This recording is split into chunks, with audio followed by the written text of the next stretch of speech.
Bonjour à tous et bienvenue dans cette nouvelle vidéo de blog. Alors aujourd'hui, pas de tableau Velleda, je vais vous montrer directement quelque chose sur mon ordinateur qu'il faut absolument que vous vérifiez.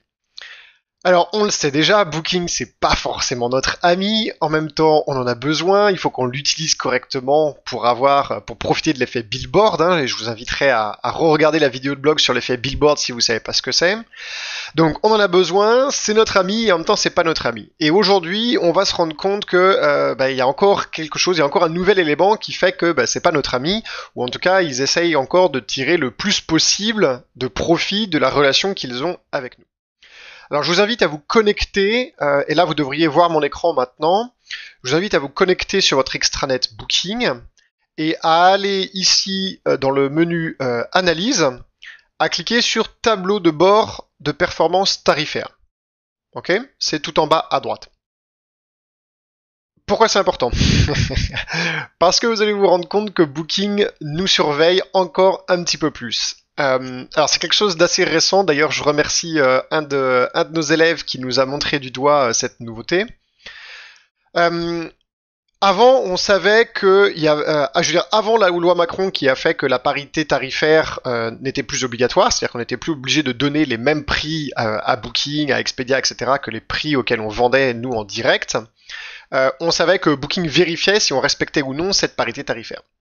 Puis, quand cette loi est passée, ils ont arrêté de le faire parce qu'ils avaient plus de raison de le faire. Et aujourd'hui, il y a un nouveau truc, c'est qu'ils vérifient si vous donnez les mêmes prix à Booking que si par exemple à Expedia, Hotel.com, etc. Donc en gros, ils comparent les prix que vous leur donnez aux prix que vous donnez aux autres agences de voyage en ligne. Et si vous donnez des prix inférieurs aux autres agences de voyage en ligne, eh bien ils vous pénalisent dans votre classement dans Booking. Ce qui est assez aberrant, mais c'est comme ça. Donc, vous pouvez le vérifier pour vous-même en allant justement donc ici dans Analyse et dans Tableau de bord des performances financières. Et vous allez voir que vous avez une note ici, votre note de qualité tarifaire. Et il vous l'explique carrément quoi. Cette note a été calculée en comparant vos tarifs sur Booking.com avec ceux d'autres agences de voyage en ligne. Une note plus élevée signifie que nous avons trouvé peu d'écart. Donc c'est une note sur 100. Donc là on est à 33. Plus votre note va être basse, plus Booking va être content, et plus votre note va être élevée, plus Booking va pas être content. Et donc, ils vous le disent carrément, vos tarifs sur d'autres sites internet, cette section vous permet de comparer le tarif d'une nuitée dans votre hébergement, le moins cher disponible sur chacune de vos plateformes en ligne. Et ils vous montrent en plus à quel point ils vous surveillent. Donc les 7 derniers jours, là, on peut regarder, on va sur Expedia, et ils nous disent, par exemple, voilà, le 5 février, sur l'ordinateur, à Booking.com, on était à 84 €. Le tarif du site internet, donc Expedia, c'était 78 €. Et pour vous prouver qu'ils vous mentent pas, vous pouvez cliquer ici, ils vous ont carrément fait une capture d'écran, quoi. Et donc, ils vous montrent carrément les prix. C'est assez aberrant, mais bon, voilà. Alors, qu'est-ce que ça veut dire? Et puis, un petit peu plus bas, qu'est-ce que la note de qualité tarifaire? Cette note de 0 à 100 reflète l'attractivité des tarifs de vos hébergements sur Booking.com auprès des clients. Elle prend en compte la fréquence à laquelle les clients trouvent votre établissement moins cher ailleurs et la différence de tarifs associés. En gros, ils vous disent tout simplement, plus votre note va être élevée, plus on va handicaper votre classement dans Booking parce qu'on estime que vous jouez pas le jeu avec nous. Alors pour le moment, ils ne font que comparer avec les autres agences de voyage en ligne, mais on est quasiment certain, vu pardon, le petit blanc, vu la direction qu'ils prennent, on est quasiment certain que demain ils vont trouver un moyen d'aller vérifier directement sur nos sites internet de vente en direct. Mais bon, on n'y est pas. Donc, qu'est-ce que ça veut dire pour nous? Eh bien, ça veut dire que Booking, ça reste quand même la première agence de réservation en France, celle qui nous apporte le plus de business, en tout cas pour la majorité des hôteliers indépendants, des chambres d'hôtes, des gîtes et des meublés de tourisme. Donc, il va falloir que vous vous arrangiez pour que les tarifs que vous donniez aux OTA soient les mêmes. Alors, continuez de garder le tarif le plus compétitif en direct, parce que pour le moment, de toute façon, ils n'ont pas le droit de nous pénaliser pour ça.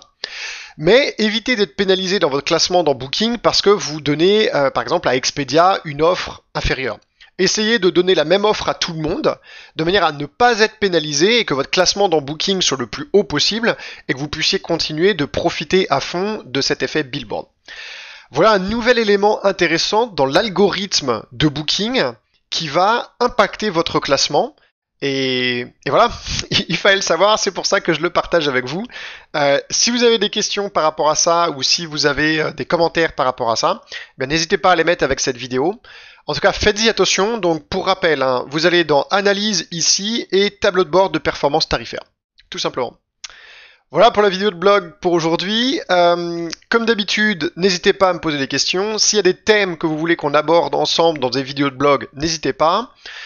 Prochaine vidéo de blog en fin de semaine. Et puis, n'hésitez pas non plus à vous abonner à la newsletter sur ododo.io/blog. Hop, je vais vous le remettre ici comme à chaque fois.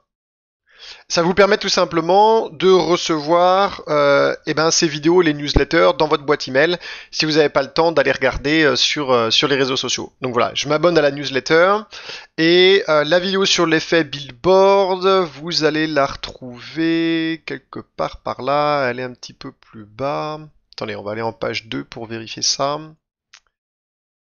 Sinon, de toute façon, voilà, l'effet billboard, Kesako, comment s'en servir pour augmenter son chiffre d'affaires. Bon, de toute façon, je mettrai le lien de cet article de blog dans la description de la vidéo. Voilà, bonne journée à vous tous, bon courage pour votre commercialisation, et puis à très vite pour une autre vidéo de blog. Comme d'habitude, n'hésitez pas à me contacter soit sur Facebook, soit sur LinkedIn si vous avez des questions, si vous voulez rentrer en contact avec moi et avec l'équipe, et puis comme d'habitude encore, si vous voulez... Oups, le petit déjeuner qui passe pas. Si vous voulez prendre un rendez-vous avec nous pour qu'on fasse un audit gratuit de votre performance, de votre commercialisation, pour en comprendre les problèmes et ce que vous pouvez améliorer, eh bien vous allez sur ododo.io et vous cliquez sur Prenez rendez-vous. Encore une fois, c'est super simple. Vous choisissez le créneau horaire qui vous convient le mieux, par exemple 17h15 le jeudi. Vous remplissez les petites infos, vous confirmez la réservation. Comme ça s'enregistrera automatiquement dans mon agenda en ligne ou celui d'Augustin. Et puis, en deuxième étape, il y a un petit questionnaire à remplir avec des informations qui vont nous faire gagner du temps, tout simplement, pour le jour où on se parle. Voilà, bon courage pour la semaine, à très vite.